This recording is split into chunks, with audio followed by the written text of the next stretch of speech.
Je voudrais vous dire quelque chose. Il y a une mitzvah dans la Torah qui s'appelle Yovel. Cette mitzvah-là, elle s'appelle Yovel. Pourquoi elle s'appelle Yovel? Alors, c'est quoi Yovel? Yovel, c'est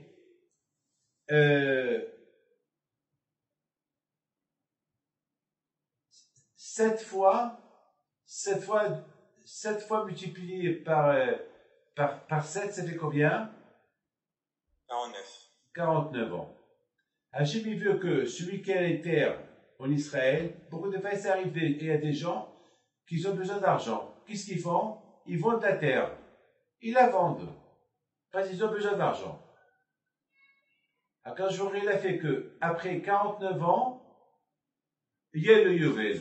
Yovel, ça veut dire que toi, tu es obligé de rendre ta maison que tu as achetée au propriétaire. C'est grave, ça. Ah ben, vous savez que, bon, Hachamim, ils ont fait des tactiques. Hachamim, ils ont, alors, vous savez, sinon, personne ne va vendre sa maison. Celui qui a besoin d'argent, personne ne va lui acheter la maison. Pourquoi? Parce que celui qui va l'acheter, il est pas à lui. Après 49 ans, il faut la vendre, il faut la rendre gratuit. Hachem, il veut, monsieur Tamson, Hachem, il veut que tu saches que tu n'as rien dans ce monde-là. Même la maison à toi,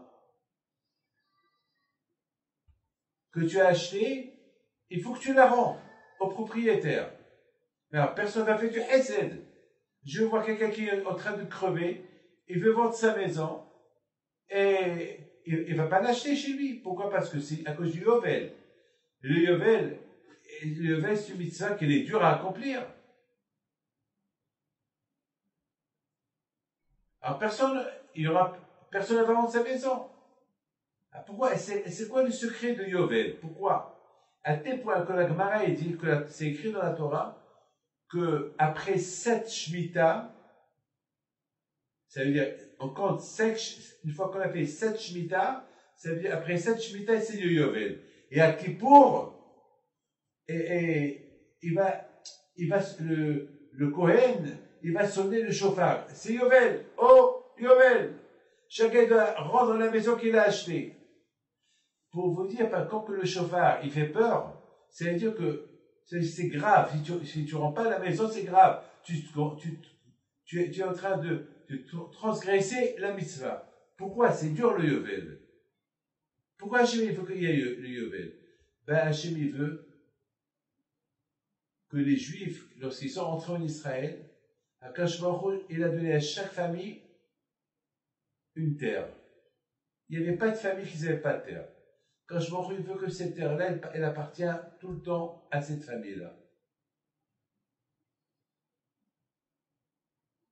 Hachem, il veut que tu saches, on peut que uniquement te prêter la terre 49 ans. Après, il faut qu'elle retourne. Mais c'est dur. Ben, si tu as le bitachon à Akash Baruch Hu, n'aie pas peur. Hachem te donnera encore d'argent. Encore la parnassa. Tu as fait le hesed. Rends la terre que tu as achetée il y a quelques années. Rends-la. Mais comment je vais la rendre? Alors, je suis perdant. Il faut que je lui rende. Je l'ai acheté chez lui à 2 millions de dollars. Et maintenant, je perds 2 millions de dollars. Et maintenant, elle est montée de valeur. Elle coûte maintenant après 49 ans. Elle coûte d'argent. Et confiance en Dieu. C'est dur, hein? C'est dur. Eh bien, les gens faisaient cette mitzvah-là. Les gens faisaient cette mitzvah. Vous savez, il y avait, une fois, j'ai fait la Hiloula au Maroc de la Behim Pinto.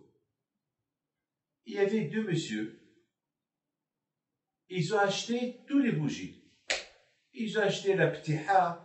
Ils ont acheté toutes les mitzvot. Ils n'ont pas laissé quelqu'un acheter mitzvah. Ils ont tout pris. Et je savais qu'ils n'allaient pas me payer. Je savais qu'ils n'allaient pas me payer. Mais j'ai pas voulu. Alors, il y a eu des gens qui sont venus chez moi et ils m'ont dit, Rabbi David, on va aller chez eux qu'ils arrêtent. Et comment ils vont payer tout ça? C'est beaucoup d'argent. Je dis, laisse-les. On ne va pas leur faire honte. J'ai perdu toute la Iloula. J'ai tout perdu. Il y a beaucoup de frais. Avec la Iloula, tu payes les frais, tu payes ça, tu payes ça. J'ai tout perdu. Mais j'ai pas voulu leur faire honte. Et quand je vois aussi ce que j'ai fait, quand je vais m'envoyer 2 personnes de la Iloula, ils ont dit, nous, toute la table à nous, on va vous payer l'équivalent de ce que ces deux-là, ils ont acheté. Parce qu'on sait qu'ils ne vont pas vous payer. Et on a vu ce que tu as fait, et en plus, on ajoute. Donc finalement, je n'ai pas perdu. Ils ne m'ont pas payé toute l'année, après ils sont plus revenus à la Iloula. Parce qu'ils savent. Mais vous savez, c'est que tu préserves. Après, il a eu une crise cardiaque, après, il a perdu tout son argent. Pourquoi tu joues avec les tzadikim? Et je l'ai pardonné, hein. Je l'ai pardonné.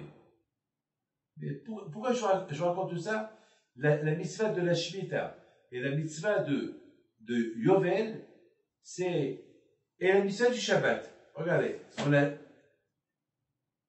6 jours par semaine on travaille, le Shabbat on ne travaille pas. 6 ans de l'année on travaille nos terres, la 7e on ne la travaille pas. Et après, de plus de marché, le business que tu as fait du real estate, que tu as acheté, eh ben, après 7 shmitot tu les rends.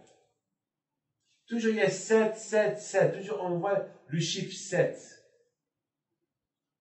Le chiffre 7, il est très important chez Akadosh Baruch Hu. Tout a commencé avec Shabbat.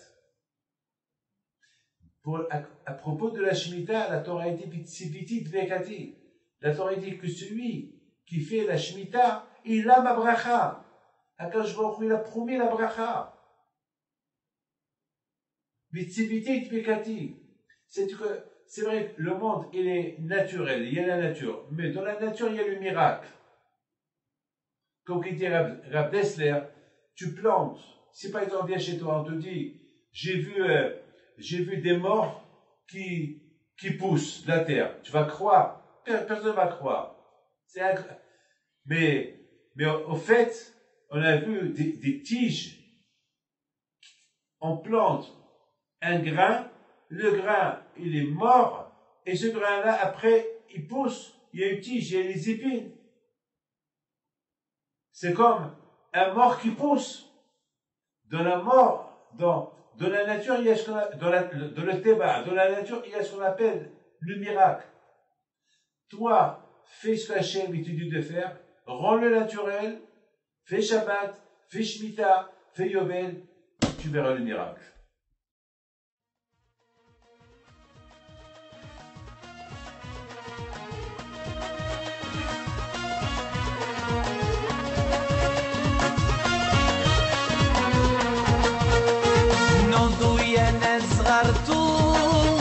على ربيع حيم بنتو وقف لنا زي خوتو يا وز خوتو